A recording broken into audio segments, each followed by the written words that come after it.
Bate-papo. Agora, no nosso bate-papo, a gente conversa com Isaac Schwartzalt, ele que é pesquisador aí da Rede Análise Covid-19, que reúne pesquisadores brasileiros. Ele atua de forma voluntária e já foi fonte, inclusive, para diversas reportagens. E hoje é o nosso convidado para estarmos falando aí sobre a nova onda da Covid-19 provocada pela variante Omicron. Tudo bem, Isaac? Bom dia. Oi, bom dia, tudo bom? Obrigado pelo convite, pessoal. A gente que agradece. Bom, falando então, né, sobre essas, a gente vê aí, né, percebe essa onda de casos e também de óbitos, porque a gente percebe que inicialmente a gente via muito mais casos, mas agora a gente começa a perceber também, inclusive, uma alta também nos óbitos, né? Inclusive eu estava vendo que você até disse dados do dia 24, né, agora de janeiro, que os óbitos vêm crescendo aí e preocupa, né? Esses óbitos que estão crescendo aí estão tendo uma velocidade aí de crescimento. Gostaria que você começasse nos falando um pouquinho sobre o seu trabalho, né? Para que o ouvinte possa entender, e também sobre essa velocidade. A gente deve se preocupar com esse aumento dos óbitos?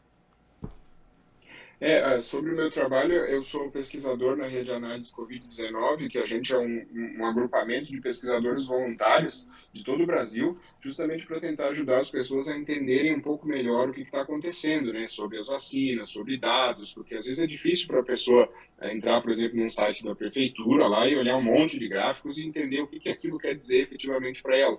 Então, o que a gente faz é tentar simbolizar. E justamente isso é o que eu fiz nesse fio que tu mencionaste, que é o que a gente teve, se a gente olhar 6 de janeiro, a gente estava com uma média móvel de óbitos de aproximadamente 100 óbitos notificados por dia. Né? E a gente hoje, dia 24, né, que é a última atualização, essa média móvel passou para 300 óbitos notificados por dia. Então, nesse período que a gente teve do dia 6 ao dia 24, teve esse aumento de praticamente 3 vezes, né, na média móvel de óbitos. E o que isso quer dizer? Essa velocidade de crescimento preocupa, mas, ao mesmo tempo, quando a gente olha a curva de óbitos em conjunto com a curva de casos, a gente vê o funcionamento da vacina. A vacina funciona muito, porque a gente está com uma média móvel de casos mais que o dobro da média móvel do pior momento da pandemia até aqui. Hoje, em questão de casos, é o pior momento. Mais de 200 mil casos, né, a gente está tendo de média nos últimos dias, e uma relação óbito-caso muito menor. Mas, quando tem um crescimento nesse nível praticamente exponencial de óbitos, mesmo assim a gente começa a se preocupar. Mesmo, vamos supor, assim, a gente pegou, no pior momento da pandemia, a nossa média móvel de óbitos foi em torno de 3.100 óbitos notificados por dia. Se a gente tiver 1/3 disso, né, a gente vai ter lá 1.000 óbitos. Né? Se a gente tiver 25% disso, 600, 700 óbitos por dia ainda é muito. E para eu dizer esse muito, a gente tem que comparar com o que vinha acontecendo. Se a gente pegar antes da pandemia, até 2019, e olhar todos os óbitos por síndrome respiratória aguda grave do Brasil, por todas as causas de síndrome respiratória aguda grave, a gente tinha em torno de 15 óbitos notificados por dia, só para a gente ter uma noção. Então, mesmo agora, com 300 notificados por dia, que é o que a gente está tendo hoje, é muito complicado, né? Bom, Isaac, com relação às possibilidades de a pandemia com a Omicron estar se despedindo, como a gente tem acompanhado em algumas declarações e entrevistas de especialistas, qual é a possibilidade disso estar mesmo acontecendo? É possível de que novas variantes mais ou menos agressivas ainda surjam? O surgimento de variantes é totalmente possível, porque o que faz uma variante surgir? É a gente dar a chance do vírus para ele fazer uma mutação. E como é que ele faz uma mutação? Quando ele infecta uma pessoa, ele entra na célula e ele usa essa célula para se replicar, gerar cópias de si mesmo para poder infectar mais pessoas. Cada vez que ele tem essa chance de gerar uma cópia, essa cópia pode ter um errinho, uma mudancinha ali na cópia, e essa mudança pode ser desde prejudicial ao vírus, isso é puro acaso, né? É puro acaso, pode ser prejudicial ao vírus ao ponto de ele nem conseguir infectar, ou pode dar uma vantagem lá para o vírus e ele cria essa nova variante, que é o que a gente está vendo com a Omicron, que é extremamente mais transmissível do que as variantes anteriores.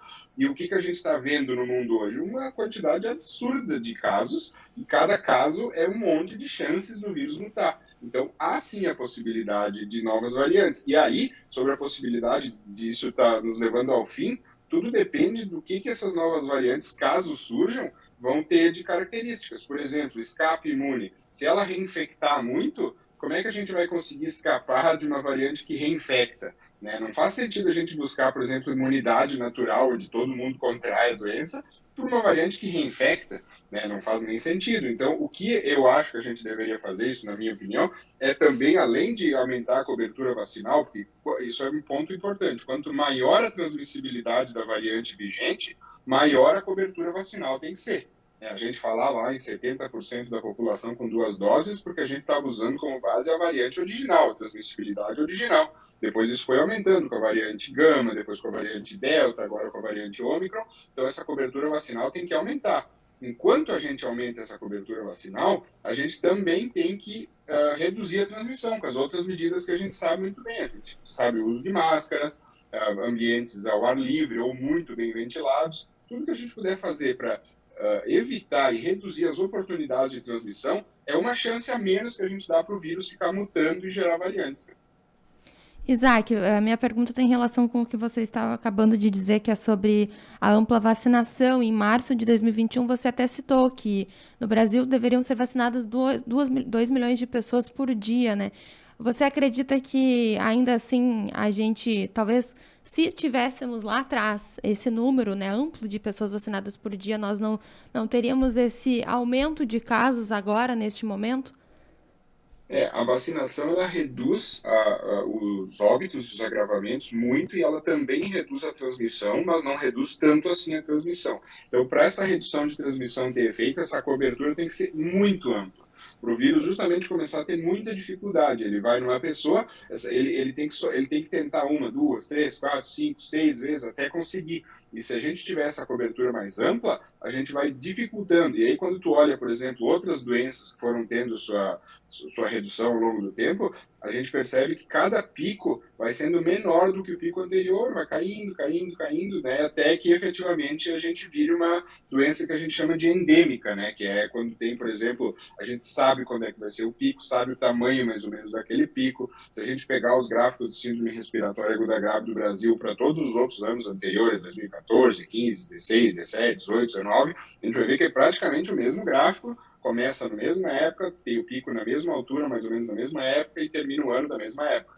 A gente ainda não está nisso justamente porque a gente não conseguiu atingir essa cobertura vacinal. E quando eu falo em cobertura vacinal, o que eu quero dizer? Hoje a gente está com em torno de 70% da população, né, arredondando, população completa do Brasil com 2 doses. E 20% da população do Brasil com 3 doses, que é a dose de reforço. Se a gente pegar esses 30% que faltam de 2 doses, incluindo as crianças todas, e ver quantas pessoas isso dá, são 65 milhões de pessoas, se a gente usar a população toda do Brasil. Ou seja, ainda tem bastante gente que o vírus ainda pode ter essa chance maior de transmitir, essa chance maior de agravar. Né? Então, é nisso que eu falo. Se a gente chegar lá em 90%, 95% da população total com cobertura, aí a gente vai começar, inclusive, a ver aquele efeito protetor da vacina, onde ela começa a proteger até aqueles poucos que não se vacinaram. Mas a gente ainda não chegou lá. Por isso que a gente fica batendo nessa tecla da ampliação da cobertura e da não estagnação. Se a gente estagnar nesses 70% agora, não é bom. A gente viu isso acontecer na Europa, isso levou a um número de hospitalizações e óbitos menor do que nas outras zonas, mas ainda muito grande para o que poderia ser se essa vacinação não tivesse estagnado. Dentro dessa questão da progressão da vacinação, Isaac, qual é a tua opinião sobre a imunização de crianças? Eu acho extremamente importante, porque as crianças tem dois pontos principais. O primeiro é que as crianças ficam graves e vão a óbito. A gente percebe isso, tem os dados, é só a gente analisar o CIVEP-GRIP, que é o Sistema de Vigilância Epidemiológica, e lá tem todos os casos de síndrome respiratória aguda grave, incluindo os de Covid. A gente percebe, a gente vê lá 300 óbitos no decorrer da pandemia de crianças de 5 a 11 anos. E aí, um segredo, né, para a gente entender como esse número é alto, é nunca comparar criança com adulto ou criança com idoso, porque a criança ela morre menos por qualquer causa. ainda bem, né? Graças às vacinas que a gente vai tendo há décadas, a gente foi aumentando a expectativa de vida ao nascer dessas crianças. Então, hoje, quando uma criança nasce, a expectativa de vida dela já é 70, 80 anos. Não é que nem há 100 anos atrás, que quando nascia, a expectativa de vida de uma criança era, em média, 30, 40 anos, porque para ela passar pela infância era muito difícil devido às muitas doenças e ao sistema imune ainda em formação. Então, a gente tem essa comparação. Quando a gente pega todas as causas de óbitos, né, a média dos últimos 5 anos, e compara com a quantidade de óbitos que a gente está vendo de 0 a 12 anos, e se a gente botar os adolescentes de 0 a 18 anos, a gente percebe que a Covid mata muito, né? Ela não mata pouco, porque a gente compara criança com criança. Esse é um ponto que já diz que a gente tem que vaciná-las o quanto antes. E o outro ponto é que, independente disso, elas contraem a doença e transmitem a doença. Então, se a gente englobar elas nessa homogeneidade da cobertura vacinal, que é o que eu falei na resposta anterior, de ter esse aumento, porque senão a gente pega um país, por exemplo, como Israel. Israel é um país super jovem, tem a pirâmide etária bem, né, com um monte de gente nova, bem crianças, assim, jovens. Eles estagnaram lá em 65% com 2 doses, e aí falta as crianças e os adolescentes para conseguir subir esse número. E eles ainda veem o vírus transmitir de uma forma muito alta, porque eles estagnaram nesse valor muito baixo para essa taxa de transmissão dessa variante. Então, aqui no Brasil, a gente tem que aumentar a vacinação das crianças por esse motivo também, não só aquele motivo dos óbitos graves, né, que eu te disse que acontecem, mas esse motivo, que é aumentar a homogeneidade. Só com elas é que a gente vai conseguir chegar lá nos 90 ou mais de por cento da população total com 2 doses. Isaac, os seus cálculos matemáticos sobre a pandemia, eles têm sido sempre bem precisos e eu gostaria de saber se você tem como precisar aí do que nos espera, do que vem pela frente.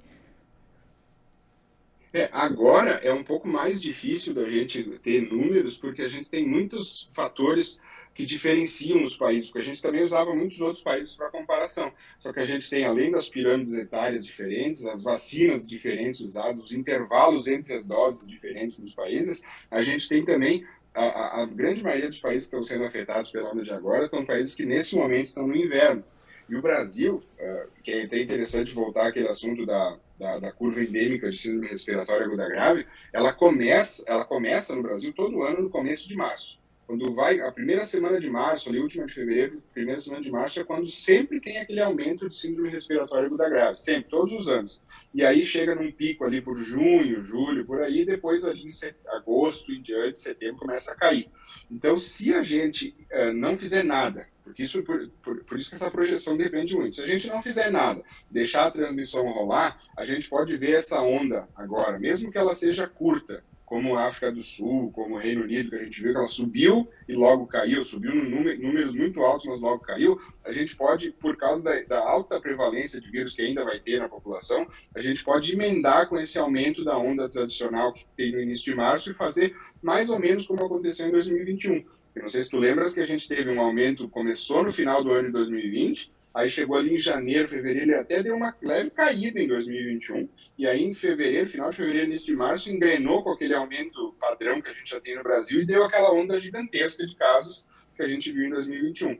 Então, se nós não fizermos nada, isso pode vir a acontecer também, né, aqui em 2022. Se a gente efetivamente acelerar a transmissão, a cobertura vacinal, desculpa, e reduzir a transmissão, fazer medidas efetivas, né, de uso de máscaras, comunicação, ar livre, evitar ao máximo aglomerações. E aglomerações eu não falo só 1.000, 15.000 pessoas, aqueles eventos gigantescos. Aquilo também é horrível, né, porque colabora muito para a transmissão, mas quando eu falo é assim, 15 pessoas numa família, numa casa, sem máscara, num local fechado, uma transmissibilidade da Ômicron é batata. Se tiver uma pessoa com o vírus, ela provavelmente vai passar para as 15, né? Tem essa chance muito alta. Então, isso também tem que ser considerado, tem que ser repensado, né? Tentar ar livre, tentar máscara, distanciamento físico. Se a gente fizer isso, a gente pode ter uma saída mais similar, por exemplo, à África do Sul. Porque a gente vê o pessoal usando muito a África do Sul como comparação, né? Na África do Sul subiu logo e caiu logo, foi rápido. Só que se a gente pegar todas as outras 4 ondas anteriores da África do Sul, foram assim,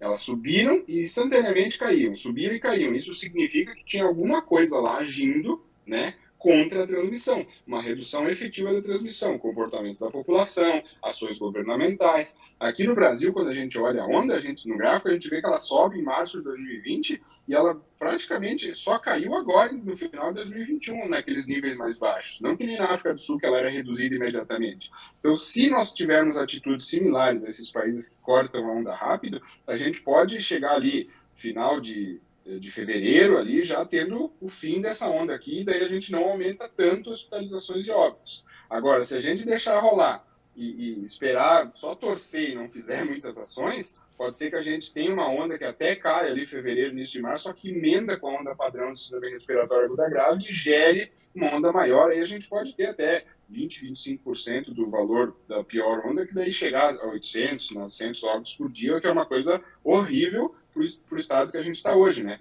Se antes os óbitos já eram evitáveis, hoje que a gente tem vacina e sabe quais são as medidas de proteção, o óbito é mais evitável ainda. Então é mais ou menos nessa bifurcação, vamos dizer assim, que a gente está. Depende muito do nosso comportamento nos próximos 30, 40 dias. Isaac, é possível que a ciência em um futuro desenvolva uma vacina definitiva contra a Covid? Ou contra o coronavírus? Com certeza, a gente vê cada vez mais desenvolvimento, cada vez mais. Inclusive, a gente viu esse desenvolvimento rápido, que o pessoal sempre fala que foi muito rápido, mas por quê? Porque quando a gente vai desenvolver uma vacina, a gente precisa ter pessoas doentes, infelizmente, para fazer o teste se essa vacina está eficaz, está segura. E a gente tinha muitas pessoas doentes, então essa quantidade mínima de pessoas para ter uma significância estatística foi atingida muito rapidamente. Tu botava a testar num país que estava em surto e logo ali tu já tinha um número alto de casos para conseguir comparar vacinados com não vacinados. Então acelerou. E além dessa aceleração, teve financiamento, né? A gente viu financiamentos gigantescos de muitos países para desenvolver o quanto antes. E como a gente vê que a Covid ainda continua assolando e continua assolando o mundo, que não adianta nada a gente vacinar um país lá, país XYZ com 4 doses, 5 doses, 100% de cobertura, se a gente deixar outros países lá com 20% de cobertura, com 5% de cobertura, como a gente vê alguns países da África, por exemplo, porque daí lá o vírus pode continuar proliferando, pode continuar gerando novas variantes, essas variantes podem vir a escapar da vacina e podem vir a de novo criar outras ondas. Então é importante que esse desenvolvimento continue, e as pessoas sabem disso, os cientistas sabem disso, então eles vão continuar financiando e vão continuar testando para efetivamente ir fazendo vacinas cada vez melhores, porque essa aqui, que foi a primeira, ela já tem, quando a gente olha a redução de agravamento e redução de óbito, ela já é fenomenal. Uma vacina que reduz 90%, 95% dos óbitos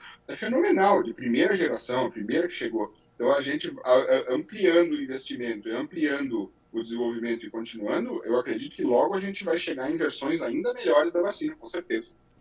Isaac Schwartz-Alpt, coordenador da Rede de Análise de Covid-19, conversando aqui com a gente sobre a nova onda da Covid-19 provocada pela variante Omicron. Muito obrigada, Isaac, por atender a Rádio Independente. Parabéns pelo seu trabalho, é muito importante para o nosso país e não é à toa, né, que está tendo aí o seu devido reconhecimento. Um bom dia para você. Eu que agradeço o convite, estou sempre à disposição. O que vocês precisarem é só chamar. Obrigado mesmo e bom dia para vocês, bom trabalho. Valeu, bom dia, Isaac. Igualmente, 8h57, 29 graus, 2 décimos é a temperatura.